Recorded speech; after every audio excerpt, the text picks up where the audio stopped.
begins is that somebody had written some songs or something, wanted to get the place to record him. So I called Mercury Records in Chicago, and then I called Capitol, and they never answered my call. So I said I'd do it myself.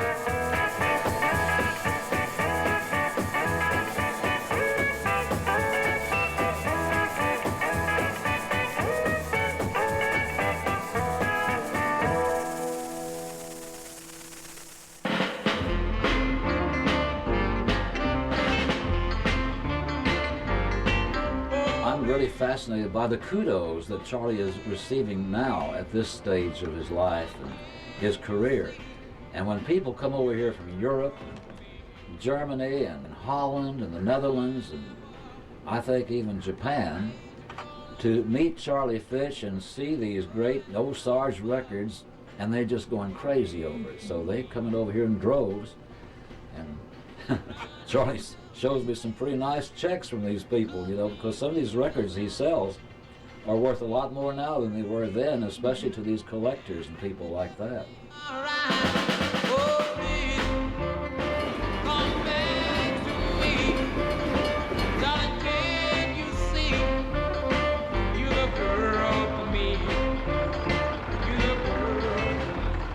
Around here, they know you as the VA officer. Dad was a VA officer here, and he helped a lot of people here that were retiring to get their pensions. So that was what he was known around here for, that and the record shop man. I just wish more people realized what he's done. Lots of times people, when they try to achieve something in their own hometown, they just don't take enough notice. Now, people that are involved in the country and western music, they know who he is, and they are very proud of it. And some don't even pay any attention to it. They just go their merry way. I guess that's with life. Don't make me late, baby. You take your own people for granted. Oh, there's that guy walking down the street. Yeah, didn't he make some records or something? And these are people that live in Luling or his own hometown when they're coming from Germany and all these other places to meet Charlie Fitch and buy his records. You know, Luling at the time, I'm not sure very many people knew anything about SARG Records. It was even a shock to us as young kids when we found out the people that were under his label or even went to the shop all the time. I mean, I'm just astounded. I mean, so many of them are in the Country Hall of Fame now. I think SARG sort of existed in its own world. I think they never really had a shot outside their area. And I think it's to their credit that they did so much. Because I'm sure it was hard. You know, I'm sure there were times when they weren't selling records, but just if you look at the volume of what they put out and the diversity of it, and I really think that it was probably Charlie Finch's true love of music that made him do it.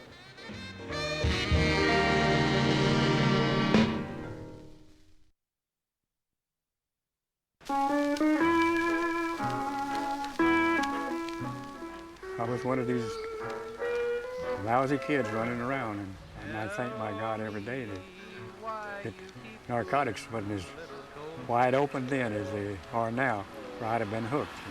Because those were the days. I worked for my meals, and I would go to like a cafeteria and do 2 hours washing dishes or whatever to get 2 meals for that day. And I just got disgusted living like that, and I went to the recruiting office and said, I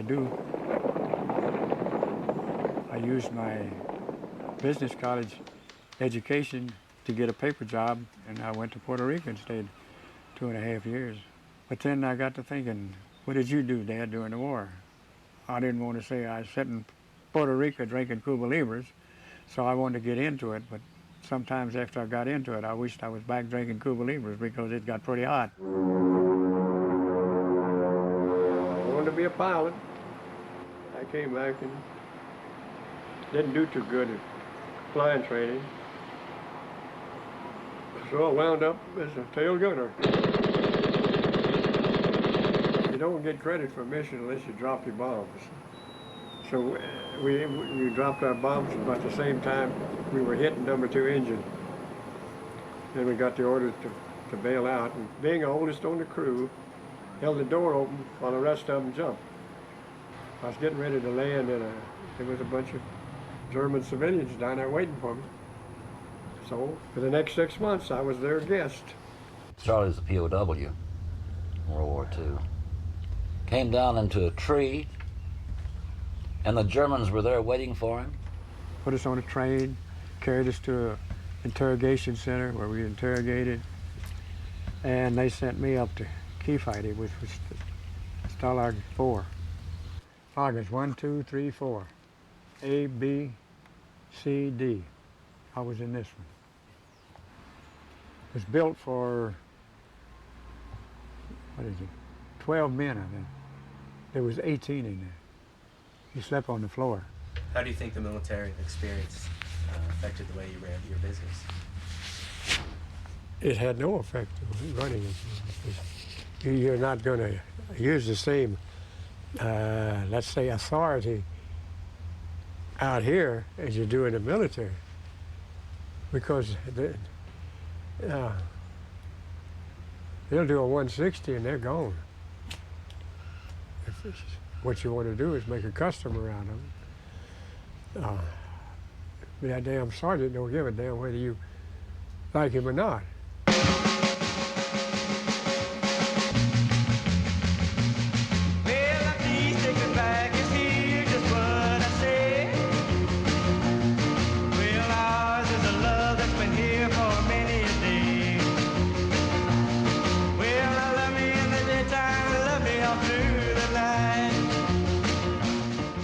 After I re-enlisted, I got 90 days re-enlistment leave, and I got 60 days POW leave. So 6 months, didn't do nothing but collect my pay. After I enlisted, and I went around town here, and I saw these people having jukeboxes. They were getting them from Seguin, see, the next town over here. And I thought, well, heck, why don't they have jukeboxes here and let somebody local put his money in the bank and here instead of the money going out of town. So I'd pick up one at a time here and there, you know. But my re-enlistment bonus I used to buy my first jukebox. I didn't have this place when I started out in jukeboxes. I started out at my mother's house, but I didn't have a house or nothing here. My wife and I drove back and forth, come in on a weekend, go back. We did that for 4 years. And then we started getting tired of it, and the service changed, and you know. And so in 1950, I said, I'm getting out and moving home, moving to Luling, see, so I moved back here. And then Mother had this building, bought this building, and had an apartment in the back. That was convenient, living in the back. I'd get up and go out on a route, go to San Antonio and buy them, bring them in, and take my route records, type them up and everything, put her stock out, and my wife would get up and fix the breakfast, and she'd go up to open the store up and sell records. This is my store. This is my records. These records is to sell to the public if they want them. My income tax records, a different record, and this is the workshop where I keep my stock that I work on the route of jukeboxes. Someday you may have the same thing happen. You'll know how I feel, and then you'll see it's enough to be left all alone and lonely. So don't. And this is the apartment that we lived in for, I don't know how many years.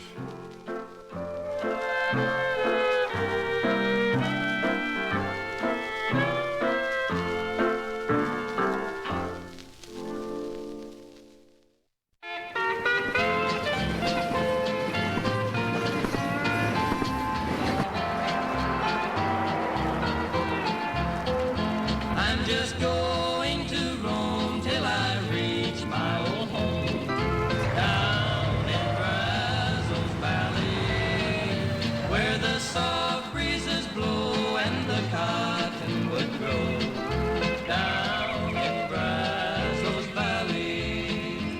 think the music of South Texas, there are so many influences and it's so broad that there isn't one sound. You know, one label might specialize in a certain thing, like a real hard country sound or a blues sound or, you know, straight rock and roll sound, but there's really no one identifiable thing where you could go like, that's the South Texas sound. There's no sound that ties us all together. There's an attitude that ties us all together, and that attitude is born out of the fact that the music is played in honky-tonks and dance halls.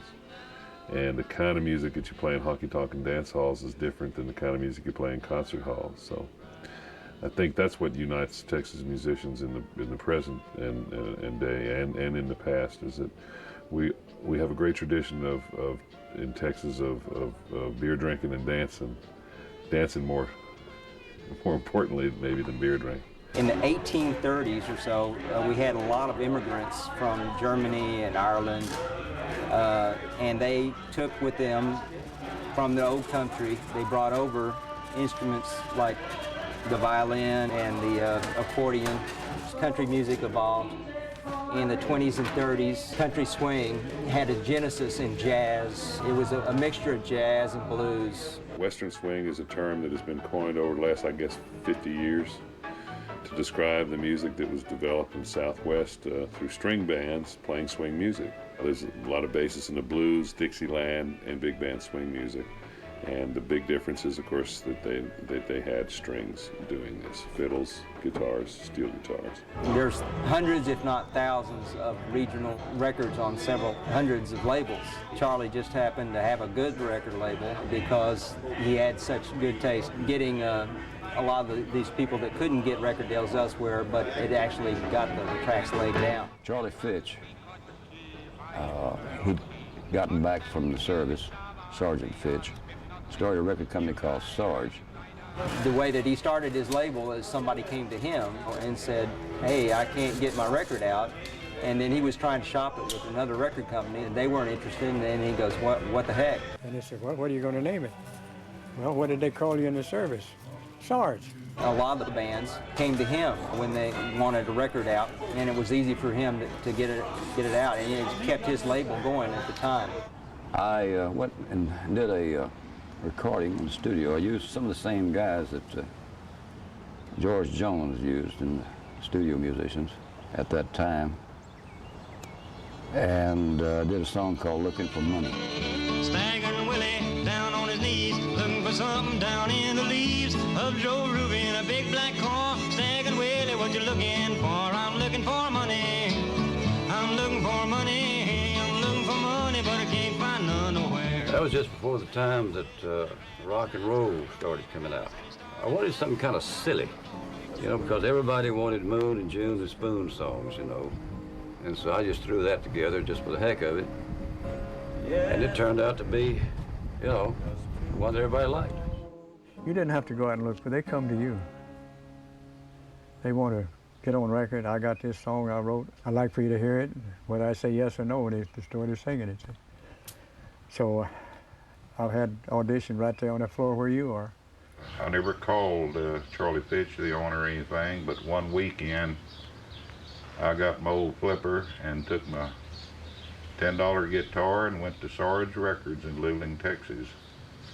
And I walked in to the record shop.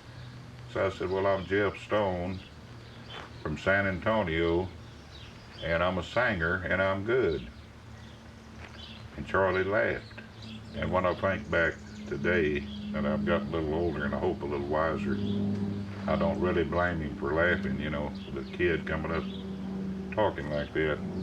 And he said, you have a lot of nerve. He said, what do you have? So I had a bag of songs, and I got the old guitar and sang some songs to him. He listened.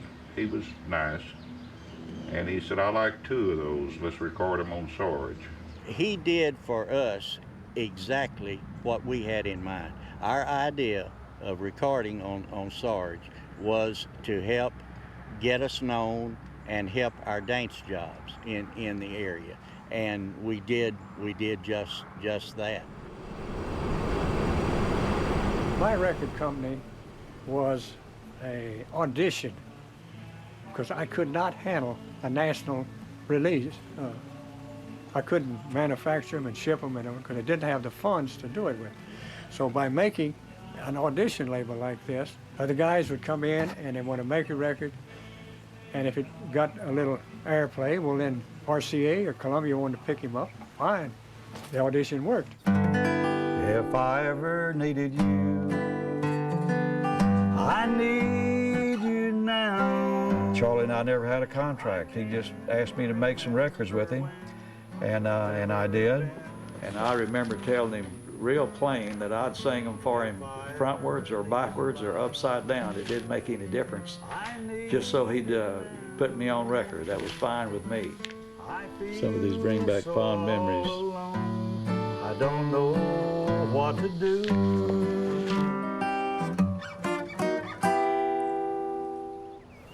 He done a lot for the local musicians, and he cut a lot of the bands that would have never gotten to Nashville. You had to go to Nashville in order to get a recording contract with RCA or Columbia or whatever. When we set out and started making records, we didn't expect a national hit. We had the intent to just try to be better known in this area where we had our dance bands. But Charlie had connections and distribution. He could have gone bigger. I had written some songs and thought, you know, these aren't bad. I went down there and I said, Mr. Fitch, why don't you listen to some songs? He said, I tell you what, let's do, Clyde. I said, why don't you get your 2 or 3 members together and get some of the older boys who've got a really country western band. Y'all sort of get together and practice a little bit, call me, and I'll come listen to them. That's what we did. We had no intentions of starting a band. We'd written a few songs and played a few of them on our jobs, on our gigs here in yonder. And he heard several of them and asked if we'd come down and record them for SARG. And that's how I got started with Charlie Fish. He never did think I was good enough because he used to he used to have a lot of jukeboxes around the country, and I was playing around these little honky-tonks. And I'd go into a place to put a poster up or something. He'd be in there changing the record on his jukebox, and I'd look over at him. I'd say, well, when you think I'm ready, Charlie? And he said, I'll let you know. So when I got a song together that I thought would go, I come in and he heard it, so he recorded it. Walking Fever was my first one, wasn't it, Charles? 1958.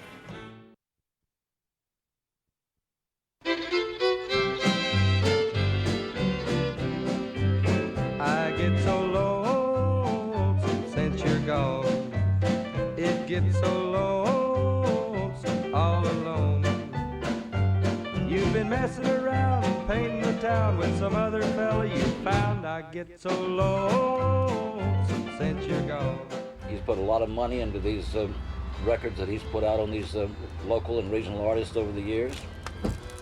And although maybe a few of them wanted more than Charlie had to give, Charlie was always ready to give what he could. And it's one of the things I appreciate about him, his honesty.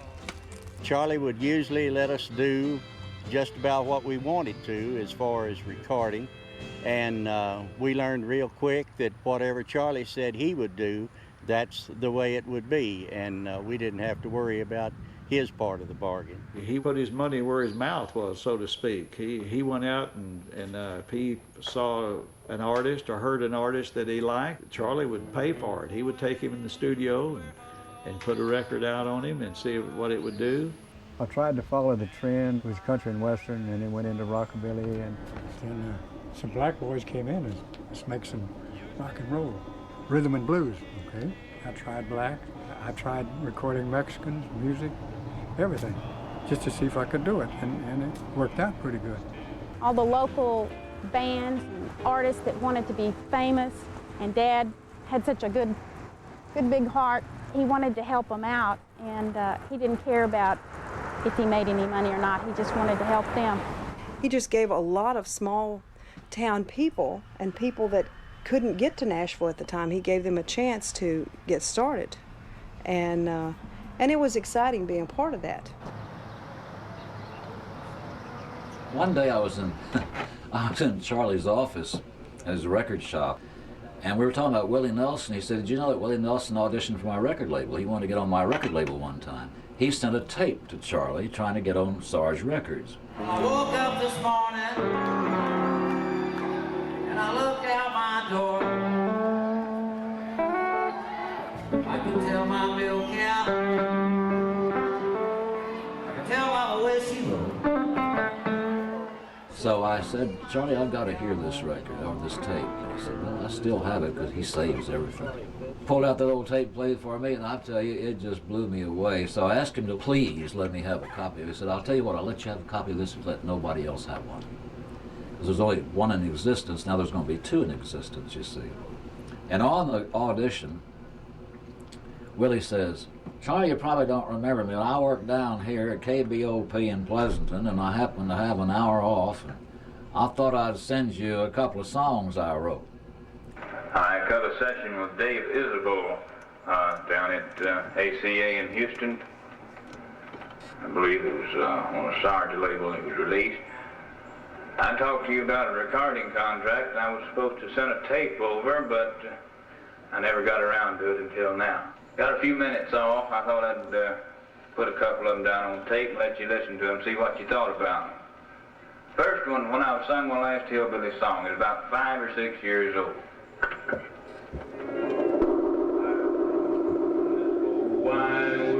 He was a disc jockey, and I asked him to send me an audition tape, and he sent it, and I put it on record. But one day, I had the tape, put it on top of my car, and I forgot it. Driving down the street, it blew away, and I have never found it. But I've got a recording of what was on the tape. He was auditioning for me. I kept it 20 years, and after he became a big hit, and I figured, well, that would be a good collector's item.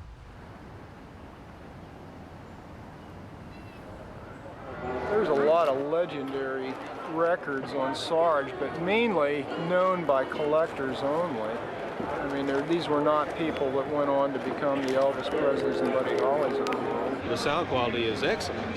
I mean, I'll put it up against, you know, some of the mass-produced stuff. But the sound that I'm looking for is the Western swing, Texas swing type sound, and yeah, a lot of that stuff I think holds up to what some of the major artists were doing. A lot of stuff doesn't, but I think, as Charlie describes in his book, a lot of that was a talent label trying to get people started, like a look and see kind of thing. Just try them out. Very good label, Sarg, though. I don't know much about it, but Chicago, I always heard it's a good label. And it tells you right here it's good, you know. Dad doesn't really advertise anymore or anything. They don't know that he still has some of his music available, so that he thought it was just like gone. So that makes it even more rare.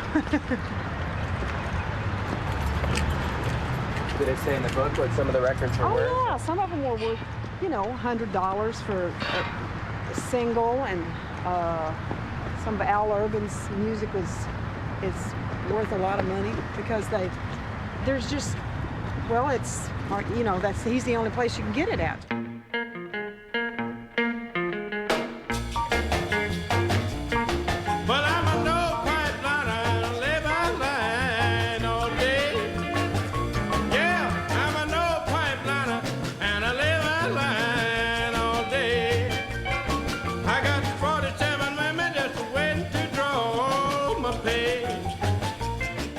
Adolf Hoffner was one in a million. He never met a stranger in his life. He had a smile for everyone. And when they took an intermission, Adolf immediately walked off the bandstand and shook hands with every person in the hall. He never met a stranger. You could ask him to play a song or say how you doing, or let's go jump out of that tree, and he was with you. You know, whatever you wanted. I danced with an angel one night beneath the stars, while cowboys were singing and playing he played to the very large Bohemian, Czechoslovakian, Eastern European community that is one of the mainstays of Central Texas. There was polkas, you know, and schottisches and those kind of things, which were the Eastern European dances that they brought with them to Texas. And the bands just sort of adapted. So Adolf was kind of like this Western swing Bohemian band, you know. They do a lot of polkas, but they also did Western swing and In the Mood and fiddle tunes and this, that, and the other. He never was Elvis Presley or George Jones, but when he went to South Texas and played a country dance, people were there, they loved him. He's one of the great treasures of Texas music. I think in a lot of ways he was SARG Records. He was the one stable guy through it all, and he was an amazing person, an amazing person. Pistol wagon, mama, lay that pistol down.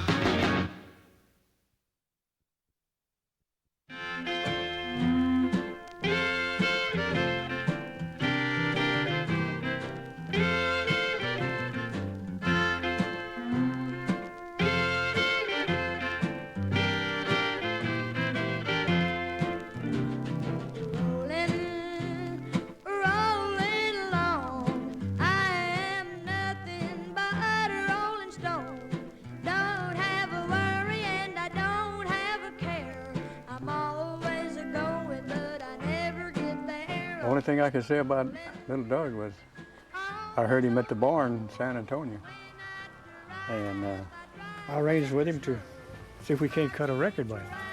But there's only one hitch to using a youngster on a record is they'll draw a crowd when they can see them, but they're just another voice on a record. My dad was, I guess for lack of a better term, definitely a child prodigy. He started playing music when he was, I'd say in the 5 or 6 year old range. He played fiddle, steel, he played mandolin, and he grew up in a household that was very supportive of his musical endeavors. His mother and daddy used to go around to the clubs on weekends, and he wasn't but about 5 or 6 years old, but he was good. So I featured him on the steel guitar and let him do his own numbers and everything, and they'd pass the hat. And the little sucker made more money than I did.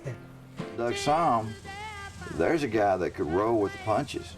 Whatever was in vogue, he could switch. And I mean, he'd be an expert at it. You know, I don't care if it was the English sound or country western or rock and roll. You name it, he could play it.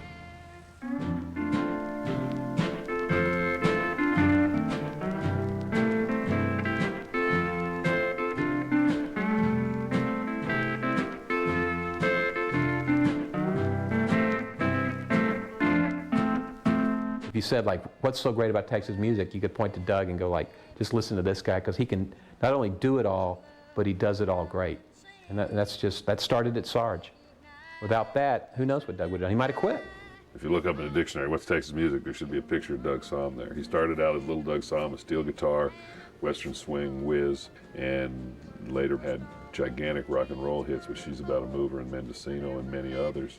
I can't say enough great things about Doug. I think that he is the granddaddy of modern Texas music. I think the thing that gravitated other musicians towards my dad was the sincerity. You know how people are always looking for things that are real, and you know, the one thing about Doug Sahm is the music was real. I mean, what he did was straight from the heart. He believed in everything that he did. She was walking down the street, looking fine as she could be. Hey, hey, well, she was walking down the street. I always called him the state musician. And I don't know if we'll ever be able to replace him as that, but in a way we don't need to because his records are still around. But to think that all of that started at SARG is like, man, they should just give them a plaque, you know, birthplace of little Doug.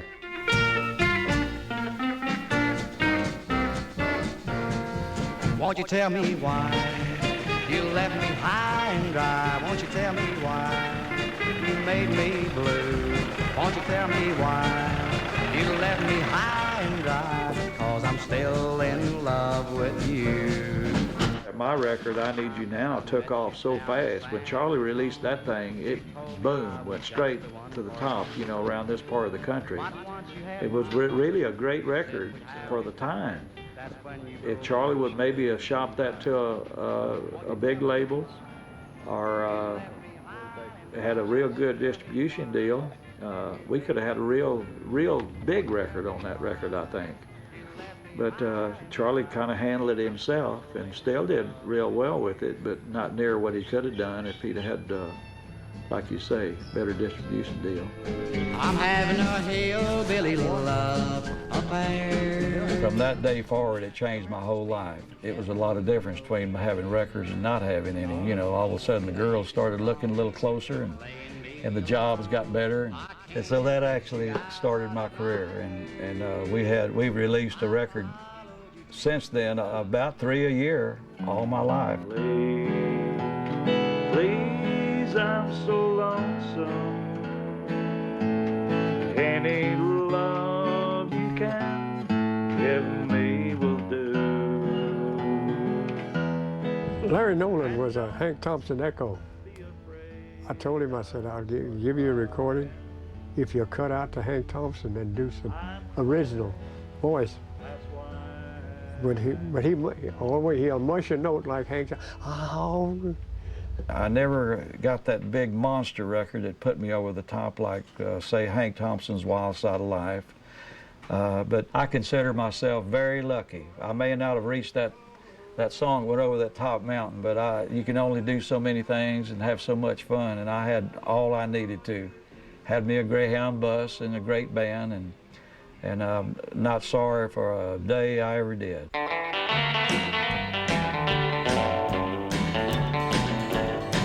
Charlie Fitch used to fuss at me, said, Cecil, said, I'm gonna tell you what, said, you can't be no barber or a gas jockey and make it big in the music business. And I grinned at him. He was serious, and I agreed with him. If I would have put everything into it like Al Irvin did when he started, I would have been a whole lot better off probably. I may have been dead by now. As far as Cecil goes, one thing I can say about this, he's been the same ever since I've ever known him. It's never changed. You know one thing too, you can hand him a guitar and tell him what you want to play and he can play it. If he's ever heard it, he can play it. It seems to me that a lot of people in the music business are shy, but they don't shine until they get on the stage. And I think that's the way it was with Cecil Moore. And Cecil, these days, when I see him, he's a very humble fellow, but he's proud of the notoriety that he's getting now through the recent compilation of the SARG records over the years and the stories on the various artists that Charlie Fitch has recorded over the years. And that's very admirable, I think, in Cecil. Cecil got a chance to go to Nashville. I don't want to go. And if it had been for overnight engagement, yeah. But some people wanted him to go because the guitar and the voice, vocal too. They could use him in Nashville, see, but he didn't want to leave home. Anybody come from Luling and go to a big place like that, if I'd have had to open my mouth and sing a song, I'd have been in trouble. Well, I met a little gal about a week ago, asked her to go steady, and what do you know? She took me up, but now she's gone. Where could my little baby be? They're using, what instead of that of yours, were they using on national TV? On Conan O'Brien. Conan O'Brien? Gotta go. I get a royalty check every 3 months on it. Charlie does too. In a Western band, country band, it's been about 22 or 3 years. So I'm nervous. If I had a wristwatch on, I'd either run it backwards hour or forwards hour. I was nervous. But I'll make it, I guess.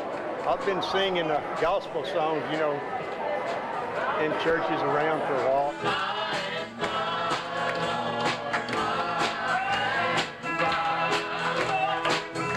But I'm really looking forward to the night. And it looks like we're getting a pretty good crowd in out there. This next guest, I've known him for years. Back in a long time ago, I'm not going to say when, Cecil, but he used to record for SARG Records. But Cecil had some songs, Diamondback, and a bunch of other songs. Actually, I bought a CD not too long ago that had Cecil Moore on it, and I've kind of worn it out. But he lives in Belmont, Texas now, which is, he had to have a long drive into Gonzales. But would you make welcome Mr. Cecil Moore?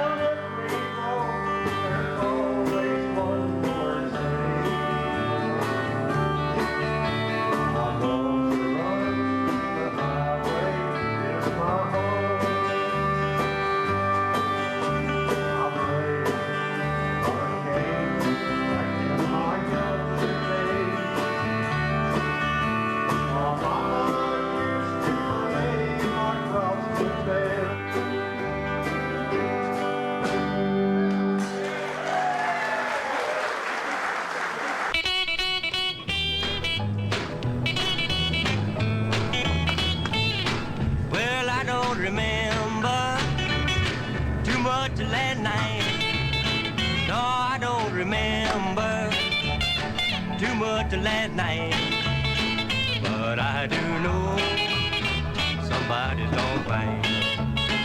There's nobody like Al Urban, and I still think that Al Urban could have been the next Hank Williams. I really believe that. I tell myself that I don't miss you, and the tears will never blind my eyes. He had the personality, and he had the kind of talent that Hank Williams had,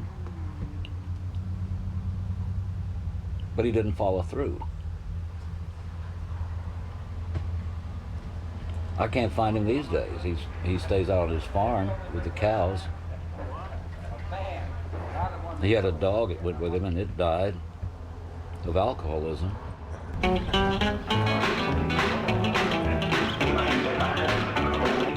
Keep your Lucille and your Peggy Sue. I got a woman that knows what to do.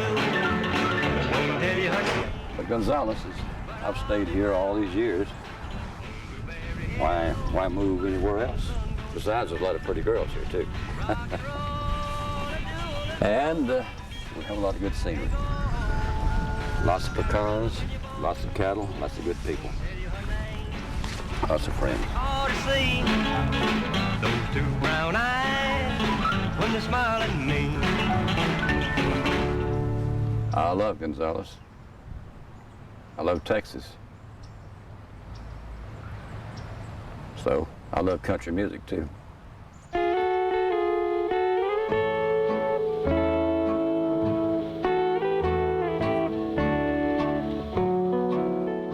Country music, to me, has more meaning than a lot of other music.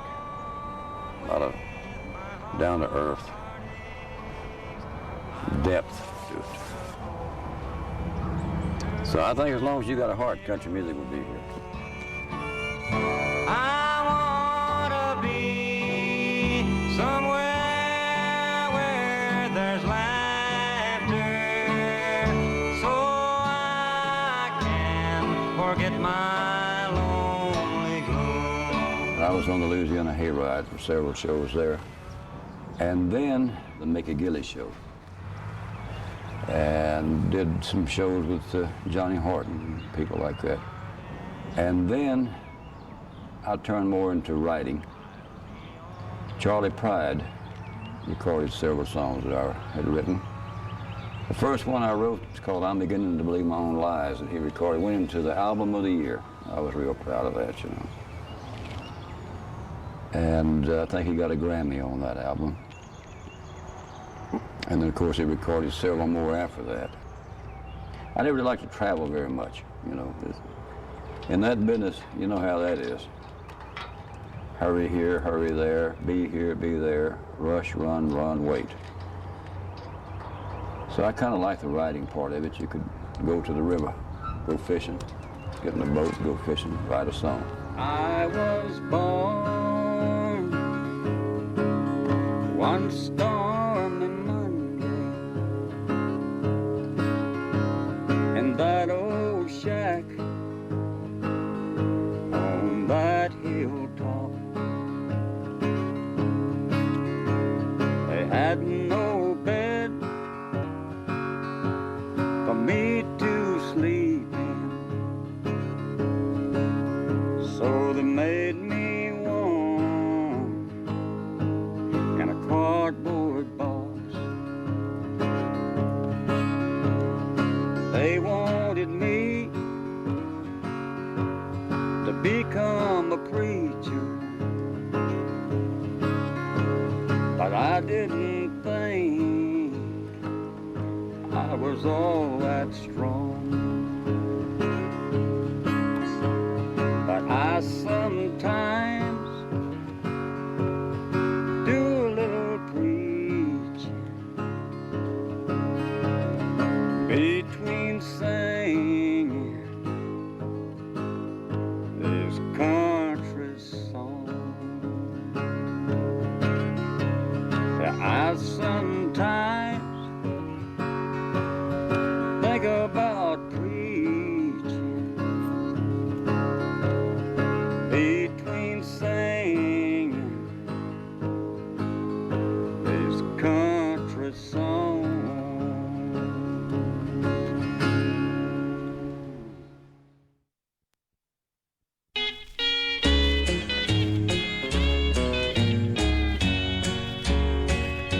It's a business that's not recommended by me to anyone, unless you have big connections with radio stations and disc jockeys,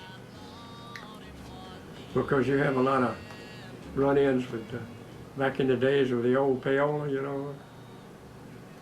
I have gone in to disc jockeys and left them a copy of my record. Yeah, we'll get to it. As I walked out the door, I heard crash, crack, bang, and went my record.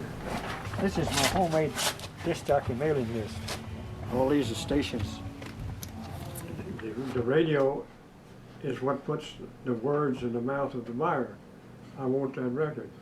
There are so many good musicians that people don't even know about, but it's really a shame that so much of it's breaks, because you see a lot of fantastic musicians in this world just didn't get out, and sometimes it's not their fault. Maybe sometimes they just didn't have that to stick with it. In fact, on this anthology that just came out, I mean, most of the songs on there I'd not heard, or the groups, and I've been playing through them, and you think, gee, you know, if some of these songs were even recorded today or even back then, and the disc jockeys would have really played them, it's amazing what some of those songs could have done, because they're really good songs, and you never even heard of them. If you mention anything about going to Nashville, you know, I think I go to Nashville, I'm gonna go up there and do some recording or something. That's all y'all talk about is Nashville, you know, he'd say. He wanted you to stay with Sarg, with his record company, and I don't blame him for that. But I thought he should have done more like Sun Records did, you know, try to get the artist, they had on their label, a deal on a major label, but he didn't seem to care for that too much. I think sometimes it's only, maybe you don't quite have the incentive that you need to go all the way, and maybe because it takes everything you have, it takes all your time, and it takes away from other people you love, and it's the worst thing in the world for marriage and that kind of thing, and I think maybe some of the folks just thought it wasn't worth it. But they had the talent, and Charlie had the talent to see talent. It's not easy. Independent record company is not easy, because, you know, you got lots of big companies that got the funds to do it with, and they don't want to see you go in there and be number one. To do well in music, I don't care if it's country, rock, or what you're in, you have to have money in back of you. You have to actually be with a major label. But so many people that are green to the recording business will go to a label, a small one, and think they're going to hang the moon And this is not true. There's lots of money in the music business today. And also, when you got a lot of money involved in something like that, there's lots of politics.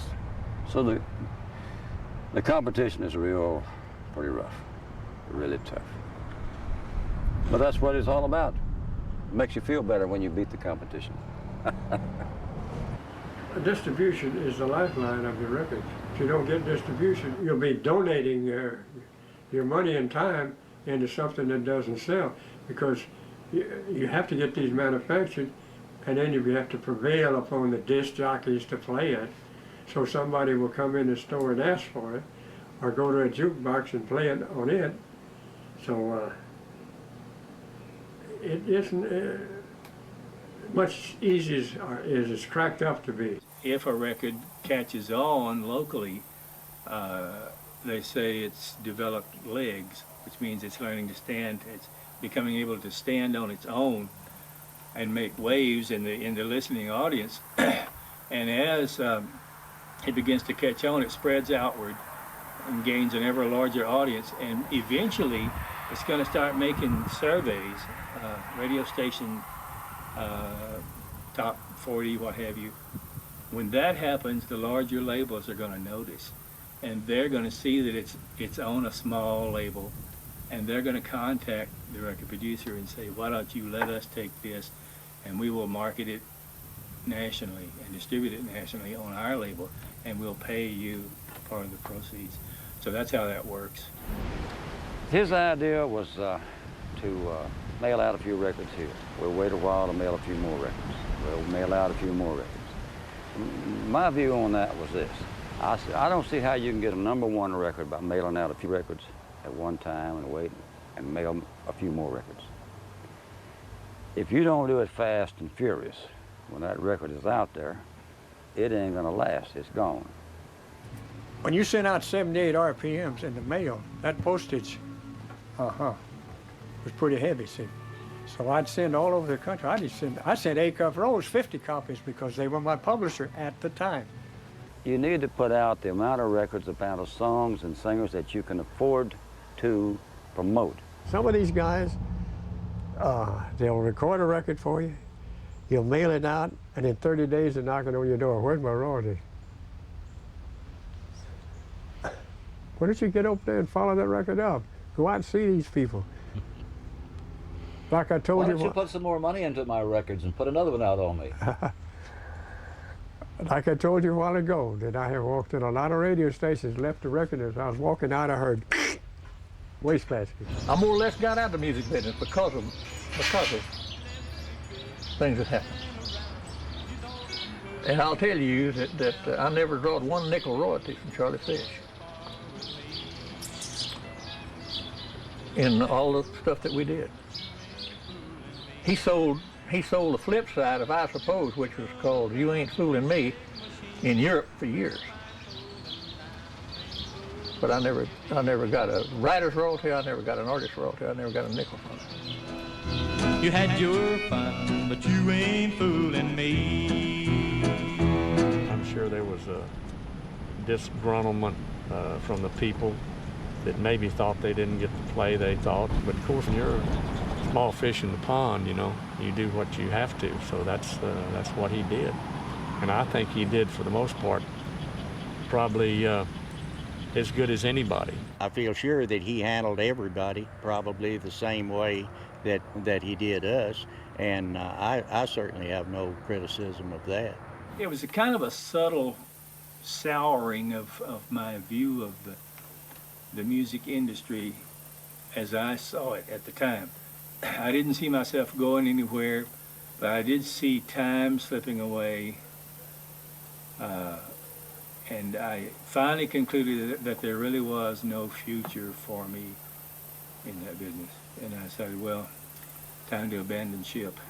I used to go up there, I told him, Charlie, I said, I guess what I need to do if I'm going to get any royalties is I'll get in your icebox and drink up all your beer.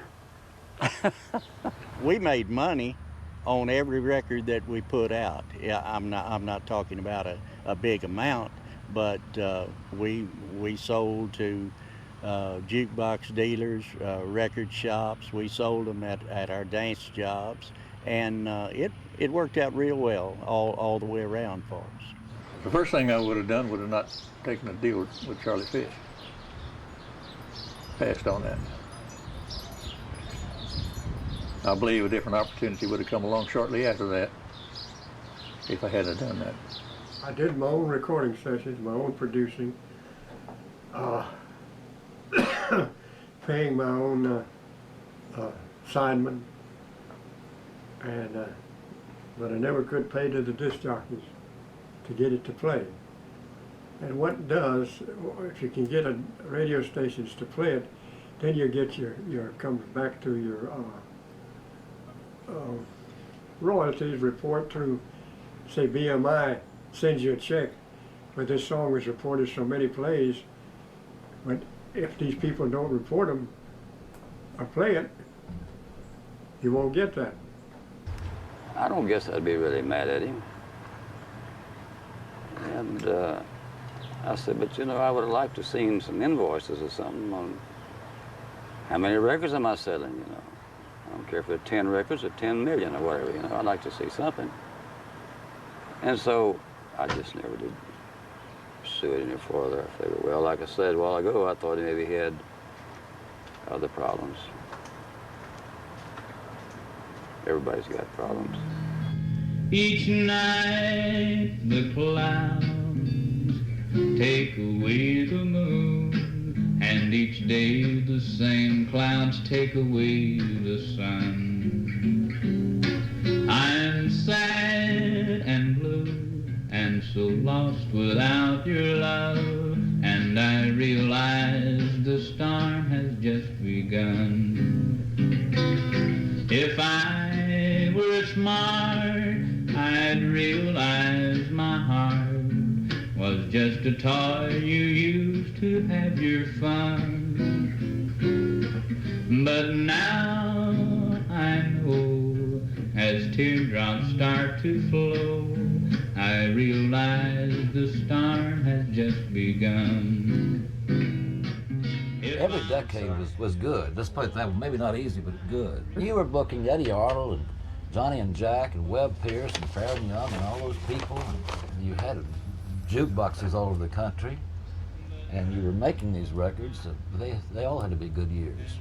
It started in the 50s and went on through the 60s, 70s. The storm has just begun. Canoe is canoe. Enough is enough.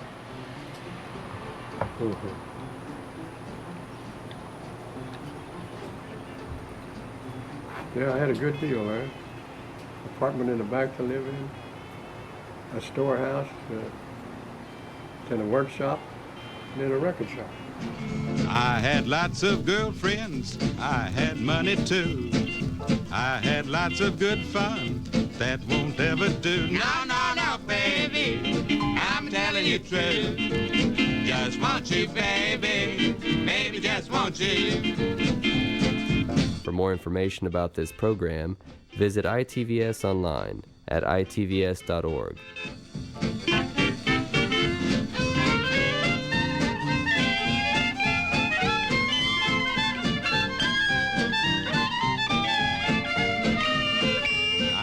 Lots of sweet dreams, dreaming about you. I've had lots of good dreams, but that won't ever do. No, no, no, baby, I'm telling you true. Just want you, baby, baby, just want you. Just want you, baby, baby, just want you. Just want you, baby, baby, just want you. Just want you, baby.